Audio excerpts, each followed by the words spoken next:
Hey, Bridgetown Church, John Mark Comer here with the Bridgetown Daily for Monday, March 16th, 2020. Good morning or good afternoon, whatever time of day it is for you.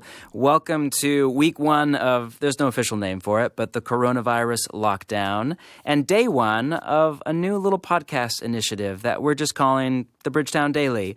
And I don't know, I had this idea a few days ago as I was in prayer, just thinking about what's on the docket for the next few weeks, and we really don't know, but it's very likely that we're all kind of locked up in home very soon. And I know a lot of people feel anxious, and a lot of people feel scared, and it makes perfect sense. And a lot of people are under quarantine at home and don't feel safe to go out with COVID-19 and all of that.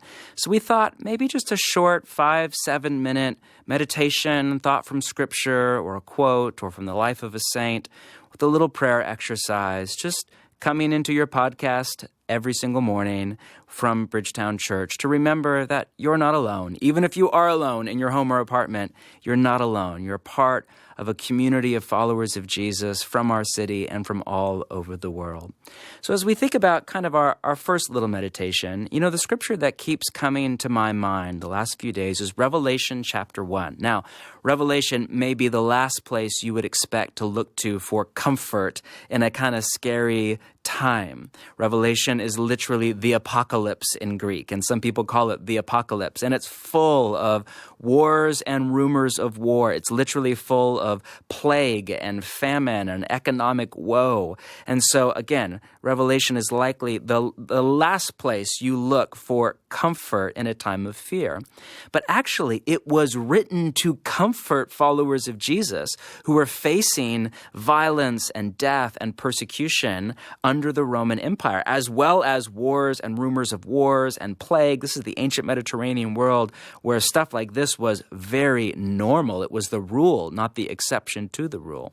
And there's a beautiful line in Revelation chapter 1, the very beginning of the apocalypse is not a prophecy of the future or of dire or of plague. It's a vision of Jesus. John, the apostle, is on the island of Patmos, and he is all alone. He is in prison on an island where he was basically marooned, for lack of a better word, of Patmos. He's all alone. He's locked up, like many of you are at your home or your apartment. Who knows how John was feeling?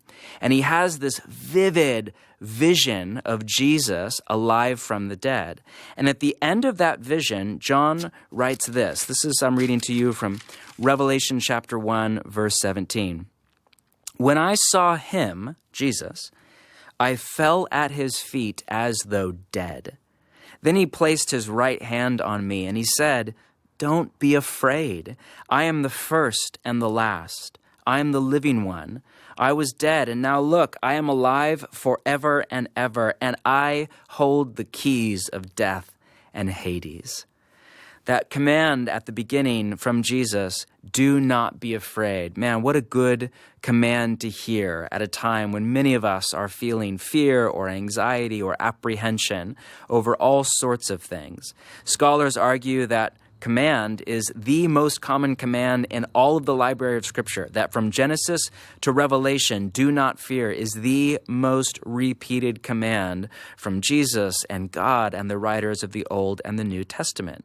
But as we all know, that's a pretty hard one to live out. Fear is a signal from our body. God literally hardwired it into our nervous system to navigate, negotiate danger in the world.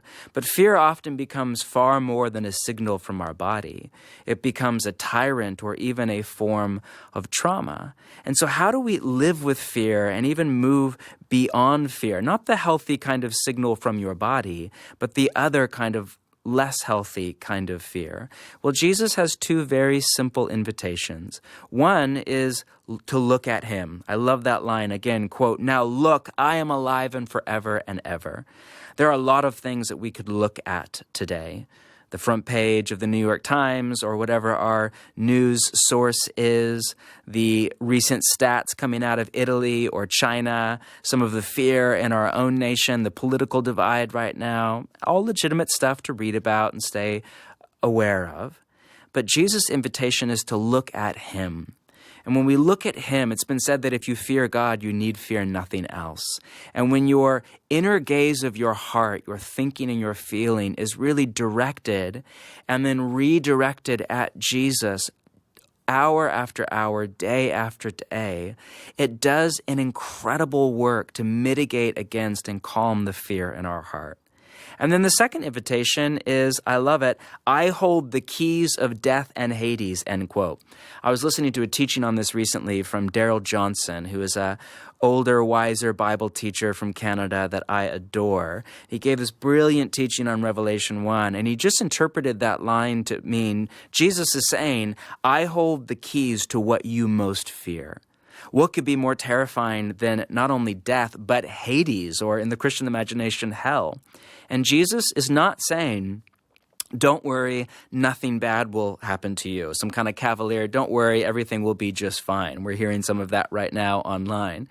Jesus is actually saying, no matter what happens to you, even if it's death, and remember, this was the early church facing martyrdom on a regular basis, you do not need to be afraid. I have the keys to death and Hades. And if we don't need to fear that, we need fear nothing. So, as we end our time together today, I just want to invite you to pray with me. Take a moment and just take a deep breath or two. Just breathe in. Slow down your breathing.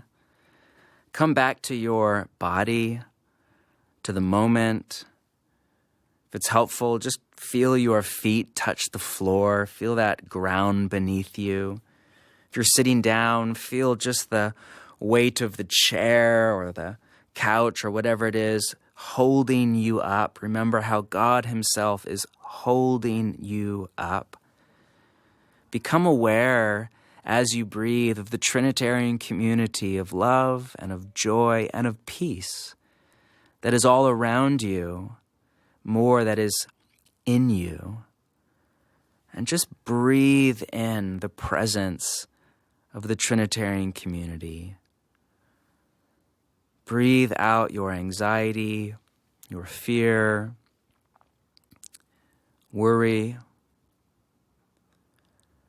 If you want to just draw to the surface of your mind, what is it that you most fear today? What is it that right now your mind is just off, wants to go worry about? Just draw that to mind. Don't deny it. Don't minimize it. Don't fix it. Just set it before Jesus in your imagination. Look at Jesus, looking at what you most fear. And then in your mind, just turn that fear over to Jesus in prayer.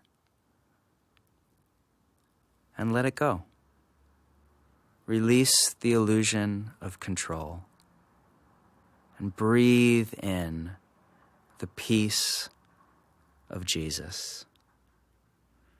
I pray you have a wonderful day. To end, I just want to pray over you a benediction from another short little book near the end of the New Testament, the third letter of John, verse 2. Listen to John's prayer, and I just want to pray this over you. Beloved, I pray that all may go well with you, and that you may be in good health as it goes well with your soul. Peace to you.